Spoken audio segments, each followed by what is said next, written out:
어제 오후 6시쯤 경기도 성남시 서현역 인근에서 또 묻지마 흉기난동 사건이 발생했습니다. 지난 신림역 살인 사건에 이어서 또 무차별적인 흉기난동이 발생하면서 불안감이 커지고 있는데요. 전문가 연결해서 얘기 나눠보겠습니다. 승재현 한국형사법무정책연구원 선임연구위원 전화로 연결하겠습니다. 네, 위원님 나와 계십니까? 네, 안녕하십니까? 네. 자, 또 묻지마 흉기난동 사건이 벌어졌습니다. 피해자가 무려 14명이나 발생했는데요. 네. 이번 사건 접한 분들 큰 충격에 휩싸였을 것 같은데 위원님은 어떠신가요? 저도 똑같은 국민의 한 사람으로 당연히 공포스럽고 내 주위에 오늘도 출근해야 되고 오늘도 퇴근해야 되는 나의 일상이 안전할 수 있을까? 과연 국가는 나의 일상을 지켜주기 위해서 지금 무엇을 하고 있을까? 이런 범죄는 정말 예방이 가능한가? 이런 고민들이 정말 형사정책의 전문가인 저의 머릿속에서도 일어나고 있다면 일반 국민들의 입장에서 느끼는 공포, 일반 국민들이 느낄 수 있는 무력감은 더 심할 것이라는 말씀드리겠습니다. 네. 내가 직접 내 안전을 지켜야 되는 그런 상황인가? 네. 일상에서 이 안전이 위협받는 건 아닌가? 이런 여러 가지 걱정이 드는데요. 네. 신림역 사건에 이어서 또 같은 사건이 발생한 상황입니다. 아니, 네. 왜 이렇게 묻지마 흉기난동 사건이 발생한다고 보십니까?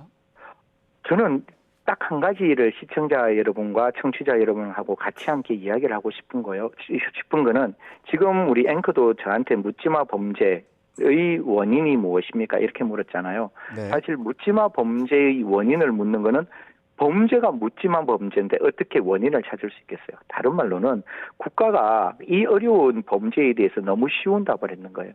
왜 이런 원인 관계가 없고 일명식도 없는 사람에게 무차별 공격이 일어나는 거에 대해서 원인이 뭐냐고 물었을 때 국가가 아주 쉬운 대답을 했죠. 이건 묻지마 범죄야. 다른 말로는 우리도 원인을 몰라 라고 이야기를 하는 거고, 그런 상황이 벌써 20년 이상 진행해 왔고, 또 한 가지 더 중요한 것은 그 다음에 그럼에도 불구하고 국민들께서 물어보셨는 거예요. 원인 하나라도 이야기해 주세요. 그 원인을 사이코패스라고 이야기하는 거예요. 사이코패스는 성격장애지 절대로 범죄의 원인은 아니잖아요.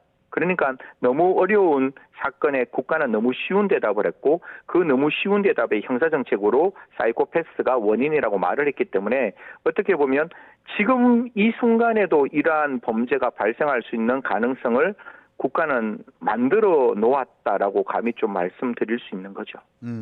현장에 정말 용감하게 대응하신 분들이 계셨는데, 그런데 여기에서 드는 의문이 있습니다. 네네, 이거 말씀 주십시오. 본인의 안전을 스스로 지켜야 되는 그런 상황인가?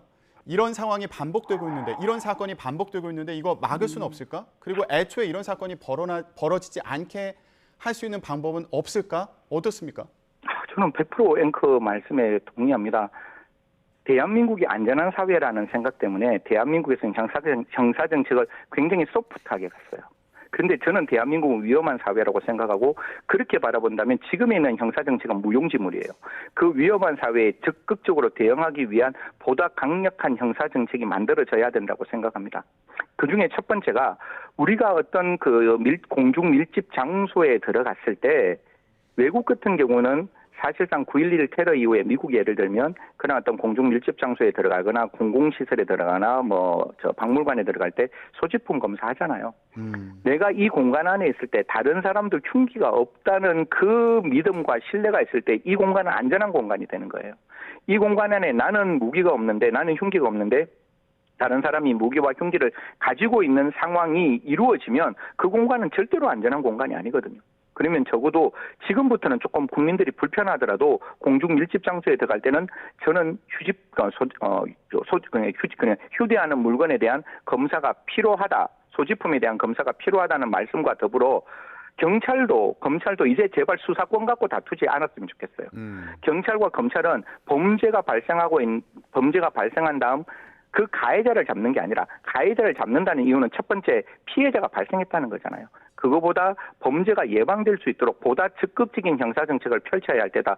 특히 경찰은 지구대 차원에서 저는 파출소 차원으로 전적으로 확대하고, 그 파출소 다음 단계인 어떻게 보면 방범 초소까지 좀 확대를 해야 된다고 봐요. 그래서 시민들 전반적인 생활 영역 속에 경찰이 어디든지 존재를 하고, 시민이 위험한 상황이 되면 경찰이 정말 순식간에 나타나서 시민을 보호할 수 있는, 어떻게 보면 시민과 함께하는 치안 정책이 만들어져야지, 이게 수사에 집중하고 그다음에 범인을 잡는 데 집중하면 이미 국가는 위험한 국가 사회가 되어 있는 거거든요. 그래서 예.